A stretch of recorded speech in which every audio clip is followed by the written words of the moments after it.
Okay, so this is question 3 from the final exam from 2013. And a lot of people are struggling with this question, and I think that's because it has more to do with mathematical relationships than chemistry itself. And people are approaching this more in terms of chemistry and ice tables and all of that. So let's start out by reading this question. It's basically saying that many biological molecules aggregate in aqueous solution. In this question, we will study the situation where two protein molecules aggregate to form a complex. The complex is called a dimer, and the individual proteins are called monomers. And he's going to represent the dimer as protein 2 here. So that means two individual protein molecules bonded together.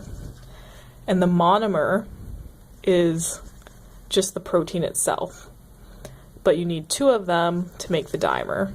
So two individuals, and there's an equilibrium between them being separate and then them being bonded together.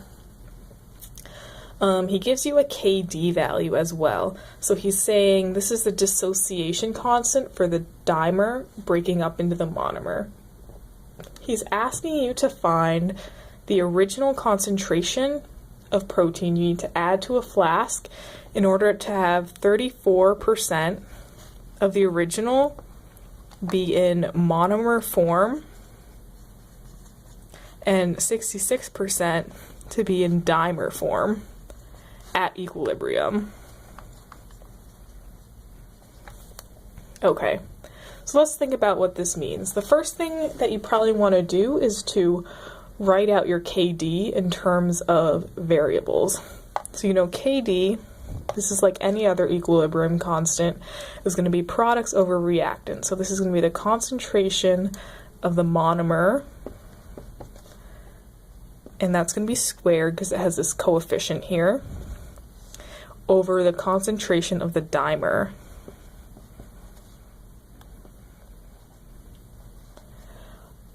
And that's going to be equal to 1.65 times 10 to the minus 6.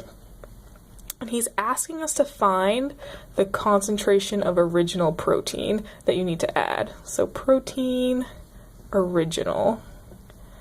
And we don't know what this is. We're trying to find this. And when he says protein original, it means original monomers. So you're dumping in a bunch of monomers into a solution. They'll undergo equilibrium, and in the end 34% will still be monomers and 66% of the original will be dimers. So that's what's going on here.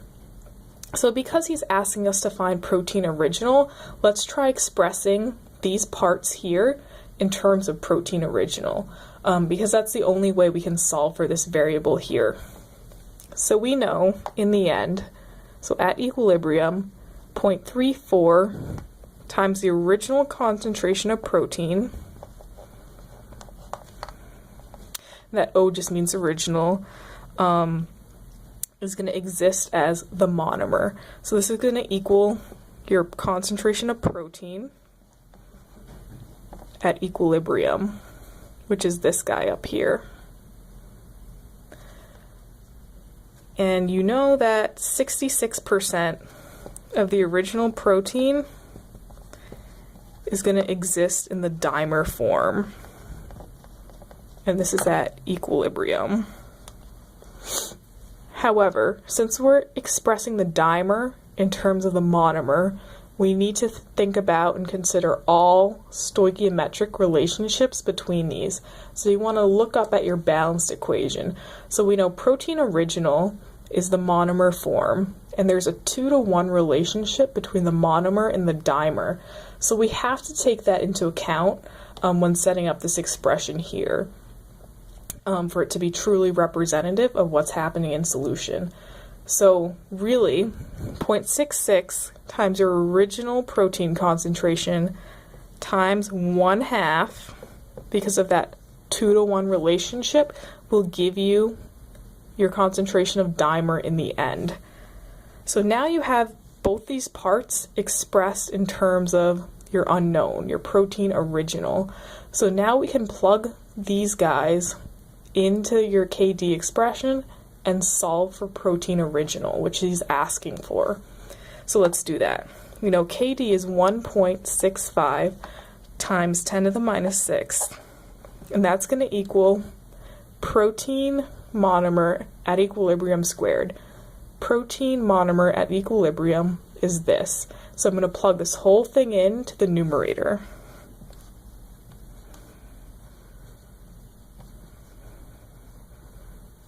This is all going to be squared. In the denominator, we have the dimer at equilibrium, which is right here. The dimer at equilibrium is this whole expression. So I'm going to plug that whole thing into the denominator.